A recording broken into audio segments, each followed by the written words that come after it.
తిరిగి వార్తలకు స్వాగతం. నెల్లూరు జిల్లాలో ప్రభుత్వ ఇంజనీరింగ్ కాలేజీల ఏర్పాటును టీడీపీ ప్రభుత్వం అడ్డుకుంటోందని విమర్శించారు ఎన్ఎస్యూఐ నాయకులు. ప్రభుత్వ విధానాలకు వ్యతిరేకంగా దిష్టిబొమ్మ దహనం చేశారు. నెల్లూరు జిల్లాలో యూనివర్సిటీ ఇంజనీరింగ్ కళాశాల ఏర్పాటును టీడీపీ ప్రభుత్వం నిర్మిస్తుందని అన్నారు ఎన్ఎస్యూఐ నాయకులు. మంత్రి నారాయణ విద్యా సంస్థలకు నష్టం వాటిల్తుందనే భయంతో ప్రభుత్వ ఇంజనీరింగ్ కాలేజీని అడ్డుకుంటున్నారని విమర్శించారు. ప్రభుత్వ దిష్టిబొమ్మను దహనం చేసి నిరసన తెలియజేశారు జిల్లా ఎన్ఎస్యూఐ నాయకులు.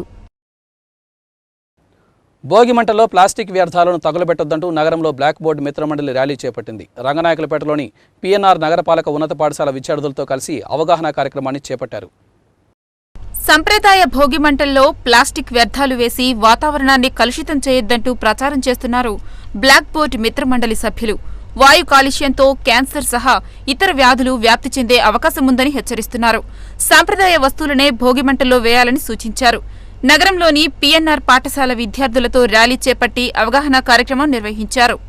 కార్యకర్తలకు అండగా నిలిచి వారి సంక్షేమమే ధ్యేయంగా పనిచేసే పార్టీ ఒక టీడీపీ అని అభిప్రాయపడ్డారు Gudur Telugu Desam party incharge doctor Jyotsnalatha. గూడూరులోని ఆర్ఎండ్బి అతిథి గృహంలో మున్సిపల్ చైర్పర్సన్ పొనక దేవసేనతో కలిసి పార్టీ సభ్యత్వ నమోదు గుర్తింపు కార్డులను కార్యకర్తలకు అందజేశారు.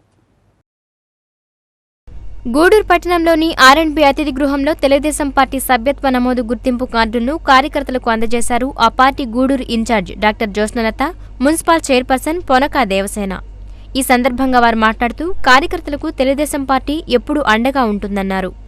వారి సంక్షేమమే ధ్యేయంగా పనిచేస్తున్నామన్నారు. అలానే ఈ సంక్రాంతికి చంద్రన్న కానుకగా తెల్ల రేషన్ కార్డులు ఉన్నవారందరికీ ఉచితంగా నిత్యావసరాలను అందజేయనున్నారని చెప్పారు. ఈ కార్యక్రమంలో మున్సిపల్ వైస్ చైర్మన్ శీలం కిరణ్ కుమార్, నేతలు నాగరాజు, పలువురు కౌన్సిలర్లు పాల్గొన్నారు. ప్రధానమంత్రి నరేంద్ర మోడీ ఇచ్చిన పిలుపు మేరకు ప్రతి ఒక్కరూ జన్ధన్ యోజన అకౌంట్లను పొందాలని సూచించారు గూడూరు మున్సిపల్ కమిషనర్ ప్రమీల. గూడూరులోని తన కార్యాలయంలో మున్సిపల్ చైర్పర్సన్ పొనక దేవసేనతో కలిసి బ్యాంకర్లతో సమావేశం నిర్వహించారు. గూడూరులోని మున్సిపల్ కార్యాలయంలో బ్యాంకర్లతో సమావేశం నిర్వహించారు municipal chairperson Ponaka Devasena, commissioner Pramila. ప్రధానమంత్రి నరేంద్ర మోడీ పిలుపు మేరకు ప్రతి ఒక్కరూ జన్ధన్ యోజన పథకం కింద అకౌంట్లు పొందాల్సి ఉందన్నారు. ఇంతవరకు ఎంతమందికి అకౌంట్లు ఇచ్చారనే విషయంపై బ్యాంకర్లతో సమీక్షించిన వీరు త్వరితగతిన పూర్తిస్థాయిలో ఖాతాలు తెరిచేలా చూడాలని సూచించారు. అలానే ప్రజలు కూడా జన్ధన్ యోజన అకౌంట్లను తీసుకుని లబ్ధి పొందాలన్నారు. ఈ కార్యక్రమంలో బ్యాంకుల అధికారులు పాల్గొన్నారు. ఎట్టకేలకు నెల్లూరు నగరవాసులకు కుక్కల బెడద తప్పించేందుకు అధికార యంత్రాంగం రంగంలోకి దిగింది. కుక్కల్ని పట్టి వాటికి కుటుంబ నియంత్రణ ఆపరేషన్తో పాటు యాంటీ ర్యాబిస్ వ్యాక్సిన్లు ఇచ్చే కార్యక్రమానికి శ్రీకారం చుట్టింది. పగలు రాత్రి అన్న తేడా లేకుండా కుక్కకాటు సమస్యతో అల్లాడిపోతున్న నగరవాసుల్ని వాటి నుంచి రక్షించేందుకు మున్సిపల్ శాఖ రంగంలోకి దిగింది. స్వచ్ఛ నెల్లూరు కార్యక్రమంలో భాగంగా కుక్కల పట్టివేత కార్యక్రమాన్ని మొదలుపెట్టారు మున్సిపల్ సిబ్బంది. పట్టుకున్న కుక్కల్ని నగర శివారులోని ఫౌండేషన్ ఫర్ యానిమల్ సంస్థ ప్రాంగణానికి చేరుస్తున్నారు. అక్కడ పశుసంవర్ధక శాఖ వైద్యులు కుక్కలకు బర్త్ కంట్రోల్ ఆపరేషన్ నిర్వహిస్తారు. పనిలో పనిగా యాంటీ ర్యాబిస్ వ్యాక్సిన్లు కూడా చేస్తున్నారు. ఫౌండేషన్ ఫర్ యానిమల్ సంస్థ, మున్సిపాలిటీ, పశుసంవర్ధక శాఖ కలిసి నిర్వహిస్తున్న ఈ కార్యక్రమం నిరంతరాయంగా కొనసాగనుంది. కుక్కల బెడదతో సతమతమవుతున్న వారు సమస్యను తమ దృష్టికి తేవాలని పశుసంవర్ధక శాఖ అధికారి డాక్టర్ శ్రీధర్ కుమార్ విజ్ఞప్తి చేశారు. ఈ కార్యక్రమాన్ని పశుసంవర్ధక శాఖ వైద్యులు డాక్టర్ రమణయ్య ఆధ్వర్యంలో 4 మెంబర్లు పర్యవేక్షిస్తారని శ్రీధర్ తెలిపారు. అంతరిస్తున్న పద్య ప్రక్రియను కాపాడుకునేందుకు పద్యకాల పరిషత్ చేస్తున్న సేవ ఎనలేనిదని కొనియాడారు ప్రముఖ సినీ గేయ రచయిత వెన్నెలకంటి. నెల్లూరు పురమందిరంలో పద్యకళా పరిషత్ ఆధ్వర్యంలో ప్రారంభమైన ఆంధ్ర మహాభారత ఉపన్యాసాల కార్యక్రమంలో ఆయన పాల్గొన్నారు. పద్యకళా పరిషత్ ఆధ్వర్యంలో నెల్లూరు టౌన్ హాల్లో ఆంధ్ర మహాభారత ఉపన్యాసాలు ఘనంగా ప్రారంభమయ్యాయి. ముందుగా పలువురు రంగస్థల కళాకారులు పద్యగానం చేశారు. ఈ కార్యక్రమానికి సభాధ్యక్షత వహించిన ప్రముఖ సినీ గేయ రచయిత వెన్నెలకంటి మాట్లాడారు. అంతరిస్తున్న పద్య ప్రక్రియను కాపాడుకునేందుకు పద్యకళా పరిషత్ చేస్తున్న సేవలు ఎనలేనివన్నారు. పద్యాలను చదివే కంటే వినడం ద్వారానే వాటిని అర్థం చేసుకోవచ్చని, ముందుగా పద్యాలను వినాలన్నారాయన. లలిత, విష్ణు సహస్రనామ పారాయణాలు కూడా ఈ కోవకు చెందినవేనని అభిప్రాయపడ్డారు. అనంతరం రాజమహేంద్రవరానికి చెందిన ఉపన్యాసకులు చలాక రఘునాథ్ శర్మ మహాభారతంలోని అనుశాసనిక పర్వం ప్రథమాశ్వాసంపై ఉపన్యసించారు. ఈ సందర్భంగా రంగస్థల కళాకారులతో పాటు రఘునాథ్ శర్మ, వెన్నెలకంటిలను నిర్వాహకులు ఘనంగా సత్కరించారు. ఈ కార్యక్రమంలో నిర్వాహకులు మెట్టు రామచంద్ర ప్రసాద్, బివి నరసింహం, నలబోలు బలరామయ్య నాయుడు, వెంకటేశ్వరరావు, పుర ప్రముఖులు పాల్గొన్నారు.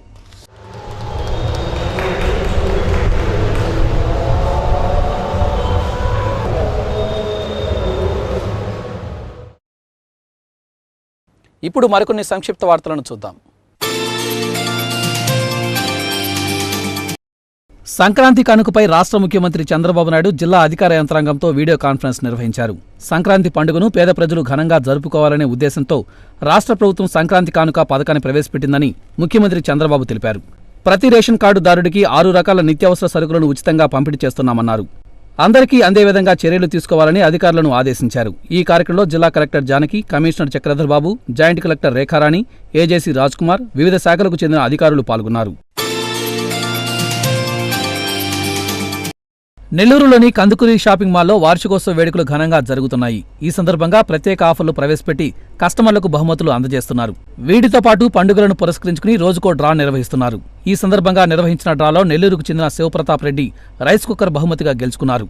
విజేతకు శుభాకాంక్షలు తెలియజేశారు షాపింగ్ మాల్ నిర్వాహకులు ఐవి విజయభాస్కర్, సుధీర్, సురేంద్ర.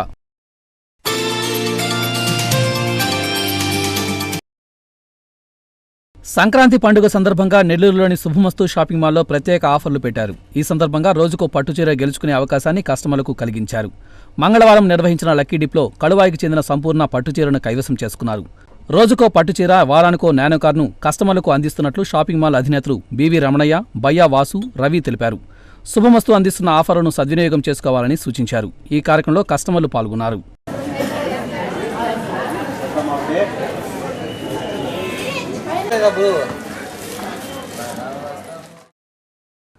ముత్తుకూరులో ఆర్ఎంపీ డాక్టర్లు నిబంధనలకు విరుద్ధంగా చికిత్సలు చేస్తున్నారంటూ వచ్చిన ఆరోపణలపై మెడికల్ అండ్ హెల్త్ అధికారులు స్పందించారు. ముత్తుకూరులోని పలు ఆర్ఎంపీ వైద్య కేంద్రాలలో తనిఖీలు జరిపారు. ముత్తుకూరులో ఆర్ఎంపీ డాక్టర్లు నిబంధనలను పక్కన పెట్టి ప్రజల్ని చికిత్సల పేరుతో నిలువు దోపిడీ చేస్తున్నారని చిరంజీవి అనే వ్యక్తి సీఎం పేషీకి ఫిర్యాదు చేశారు. పేషీ నుంచి వచ్చిన ఆదేశాల మేరకు జిల్లా వైద్యశాఖ అధికారులు స్పందించారు. Assistant DM and HO Suresh Babu ముత్తుకూరులోని RMP వైద్య కేంద్రాలను తనిఖీ చేశారు. వారు రాస్తున్న ప్రిస్క్రిప్షన్లు పరిశీలించారు. వారు అంతకుముందు రాసిన ప్రిస్క్రిప్షన్లపై లిఖితపూర్వక వివరణ తీసుకున్నారు. తమ ప్రాథమిక విచారణలో డాక్టర్లు పొరపాట్లు చేసినట్టు తేలిందని, తమ విచారణ నివేదికను పై అధికారులకు అందజేస్తామని సురేష్ బాబు తెలిపారు. సెల్ ఫోన్ టవర్ల ఏర్పాటుతో ఎటువంటి హాని లేదని నిపుణుల కమిటీ చెబితే తప్ప నగరంలో ఎక్కడా సెల్ ఫోన్ టవర్లకు అనుమతి ఇచ్చేది లేదని నగర మేయర్ అబ్దుల్ అజీజ్ తేల్చి చెప్పారు. తనకు ప్రజారోగ్యం తప్ప ఆదాయం ముఖ్యం కాదని వెల్లడించారు. సెల్ టవర్ల ఏర్పాటుపై జనంలో వెల్లువెత్తుతున్న నిరసనల నేపథ్యంలో నగర మేయర్ అబ్దుల్ అజీజ్ కార్పొరేషన్ అధికారులతో సమావేశమయ్యారు. నగరంలో ఎన్ని సెల్ టవర్లు ఉన్నాయని ఆరా తీశారు. 500కు పైగా సెల్ టవర్లు ఉంటే 116గా లెక్క చెప్పడం ఏమిటని ఆఫీసర్లను ప్రశ్నించారు. సెల్ టవర్ లైసెన్స్ ఫీజు విషయంలో కూడా తప్పులు జరిగాయని వ్యాఖ్యానించారు. జీవితకాలానికి ఫీజు కట్టడంతో పాటు సంవత్సరానికి ఒకసారి లైసెన్స్ రెన్యువల్ చేయించుకునే విషయంపై అధికారుల అభిప్రాయాన్ని కోరారు. సెల్ టవర్ల ఏర్పాటుకు సంబంధించి అటూ ఇటుగా కోట్ల రూపాయల్లో మున్సిపాలిటీకి నష్టం వస్తున్నట్లు తాను భావిస్తున్నానన్నారు. 4G, 5G లాంటి సాంకేతిక పరిజ్ఞానం నగరానికి అందడం మంచిదే కానీ ప్రజారోగ్యం కంటే ఏ పరిజ్ఞానం గొప్పది కాదని అజీజ్ తేల్చి చెప్పారు. రేడియేషన్కు సంబంధించి నిపుణుల కమిటీ అభిప్రాయాన్ని తీసుకుని సెల్ ఫోన్ టవర్ల ఏర్పాటుకు లైసెన్స్ ఇచ్చేది లేనిది తేల్చేస్తామని ఆయన నగర ప్రజలకు హామీ ఇచ్చారు. మన లిమిట్స్ లోపల ఉంటే మనకేం కాదు అనేది వాళ్ళు మనకు ప్రాపర్గా డాక్యుమెంటరీ ఎవిడెన్స్ ఇస్తే తప్ప లేకపోతే ఎటువంటి పర్మిషన్స్ ఇచ్చేది లేదని కానీ తెలియజేస్తున్నాను. ప్రజలు ఎవరు ఆందోళన పడాల్సిన అవసరం లేదు. మీ యొక్క ఆరోగ్యం వల్ల మీకు ఏదైతే చెడు జరగద్దో అక్కడ కార్పొరేషన్కి ఆదాయం వచ్చినా సరే దాన్ని ఎట్టి పరిస్థితిలో ప్రోత్సహించేదే లేదు అని కానీ తెలియజేస్తున్నాను. జిల్లాలో సంక్రాంతి సంబరాలు ఘనంగా జరుగుతున్నాయి. వివిధ సంస్థలు, పాఠశాలలో ముందుగానే వేడుకలు జరుపుకుంటున్నారు. అందులో భాగంగా స్వర్ణ భారత్ ట్రస్ట్ ఆధ్వర్యంలో ముగ్గుల పోటీలు నిర్వహించారు.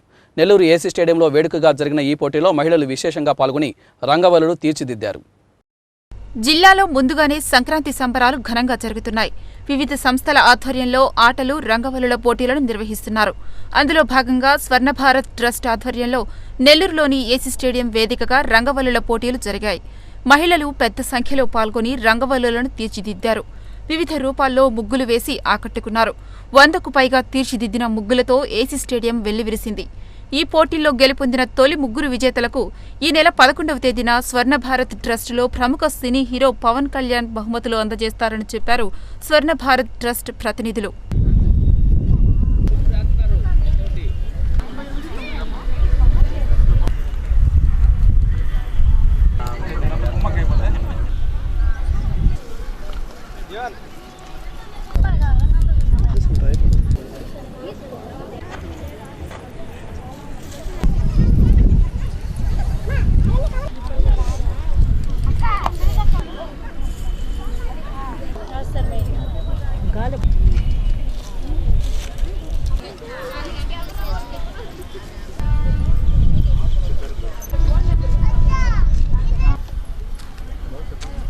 ఇప్పుడు కాసేపు వాణిజ్య ప్రకటనలు, అనంతరం మరిన్ని విశేషాలు.